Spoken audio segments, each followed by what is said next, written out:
Welcome to a camera comparison now between these two ultra phones. So battle of the giants here. Samsung's best against Xiaomi's best.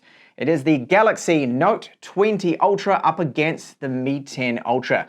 So in this comparison, I'm going to be comparing the front-facing cameras, rear cameras, the 5x optical zoom cameras on both of these ones here, the ultra-wides, video quality, low light, sound, pretty much everything to find out and get to the bottom to see which exactly has the best camera at what here. So I'll start out with the front-facing cameras. We've got 1080p maximum resolution on the Mi 10 Ultra, and we have 4K with this Samsung here with the Note 20 Ultra. So this gives it an advantage, capturing a little bit more details. Now both of them do have electronic image stabilization. In fact, it is a first for Xiaomi. This is the first phone ever for them to have actually electronic image stabilization with a front-facing camera. So let me know in the comments here. I'm going to be swapping over the sound source between the Xiaomi, between the Samsung. Which one do you think has the best sound? And both of them, I think the sound is very good. They both have high bit rates for sound and excellent microphones too, capturing this. So I'm going to just jog ahead a little, go up these steps to check out that electronic image stabilization before we swap over to the rear cameras. So both of them performing well here. So this is rear camera footage now, 4K, 30 frames per second on both of them. So we got the 108 megapixel with an f1.8 up against the 48 megapixel on the Xiaomi with the f1.9. Both of them have optical image stabilization, phase detection, autofocus, and electronic image stabilization as well. Now when I pan around on both of them, you may see sometimes a little bit of stutter come through with the panning, but I find that the Samsung seems to do this a little bit better, and the stutter comes through more, the judder, when panning on the Xiaomi. You can probably see that. So I'm going to walk ahead and jog a little to test out the stability. It's good on both of them, but let me know in the comments which one do you think has the best stability here. Ultra wide video now, so the stability on both of them is very good, but I think here with the ultra wide, I think the edge just goes to the Samsung. So I'm going to run now, and again let us know which one you think is the most stable here and has the best footage with our ultra wide video, 4K 30 frames per second.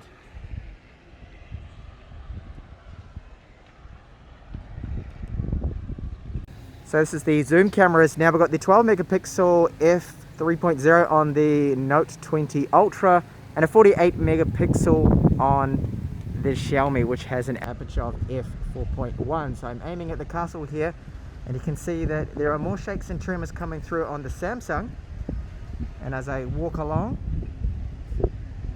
they are both rocking around all over the place. So ideally, when you're shooting video with the 5x optical zoom cameras, you should really be standing still and try not to move around too much. But here is a clear winner, I think, the Xiaomi, because the footage is just so much more steadier. Okay, so I've got the super steady video mode on now, which does improve the stability using more aggressive electronic image stabilization. So I'll run up these stairs. I keep pointing at that clock tower. And which one do you think is the steadiest here? Let us know in the comments.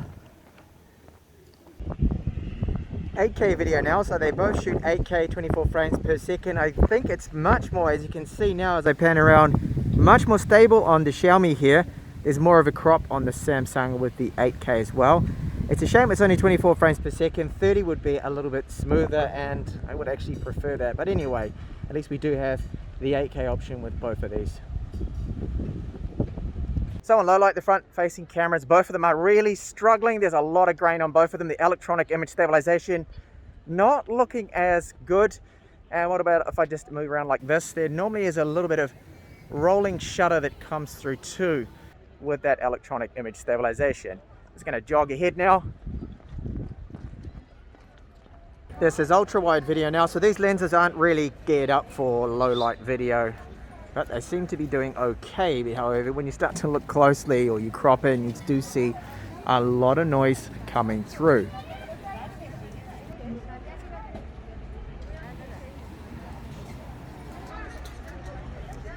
.4K 30 frames per second, very difficult conditions. I am walking at a normal pace here. This is all handheld, by the way. I'm not using a tripod with any of these shots. I clean the lens as well every time I do take photos or record video, both of them with a microfiber cloth. So which one here looks the best? which has the best quality in these conditions. Now we are looking at our 5x optical cameras. So can the megapixel count here win? The people at the top of the castle can make them out. There's a lot of noise and grain on the Galaxy Note 20, I can see.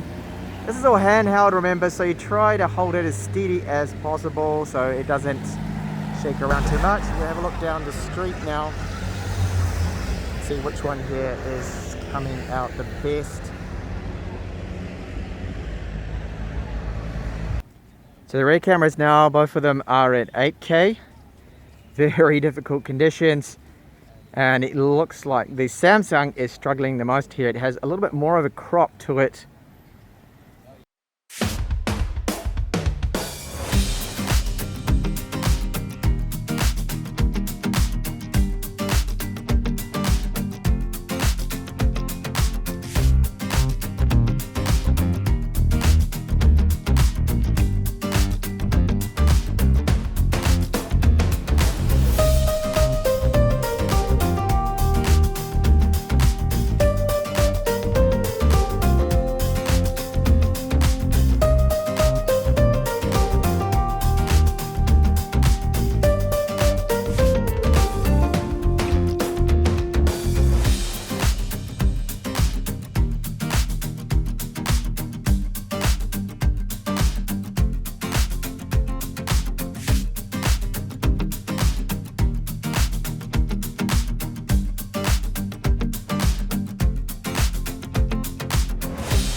Okay, so here are my findings. The video is close, the sound on both of them, but at times I think the Xiaomi was clearer. It was definitely louder when we were using the zoom cameras.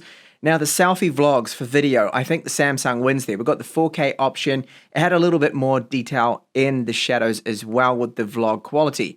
Now 8K video, hands down, Xiaomi won this one, okay? It was just better. It didn't have the crop. It was more stable, better optical image stabilization.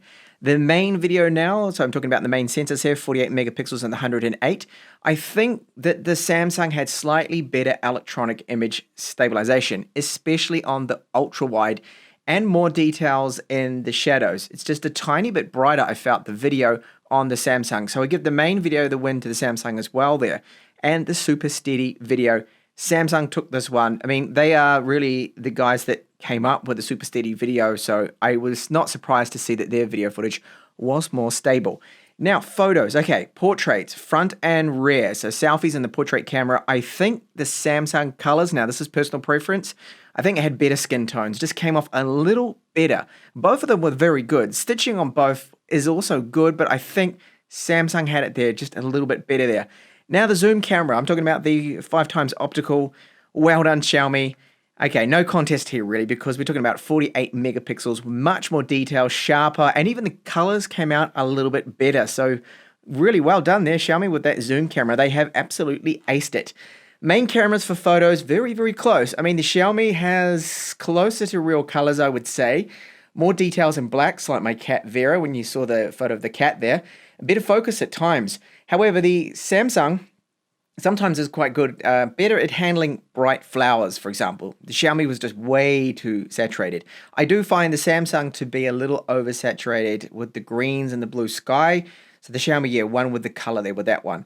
And the ultra wide photos, Samsung, they got the win here. I think just a little more detailed, a little bit more sharper. I love the fact that Xiaomi's ultra wide 128 degrees just fits in so much more, just a fraction more actually, and it's 12 millimeter focal length that it's got on it. Very good, but it just didn't seem quite as good as Samsung. So Samsung for me still the masters at ultra wide photos there. Low light, again, this was very, very close here, closer than I imagined it would be. The Note 20 Ultra, I think, handles the bright lights better. So when you saw the signs, like the Heineken sign, for example, you saw the street lights, it just got it better. It got the colors a little bit more accurate as well. Where there was that Mini Cooper in the shot, it was meant to be red. The Xiaomi, for some reason, it came out black almost, or quite dark or brown. So thank you so much for watching this camera comparison. If you made it this far, do you agree with my opinions here? I have put a lot of time into this video right here, huge effort and money actually as well too to get and buy both of these phones here. So please, if you liked my efforts on this video, please at least just give a like. And why not subscribe for more camera comparisons just like this one?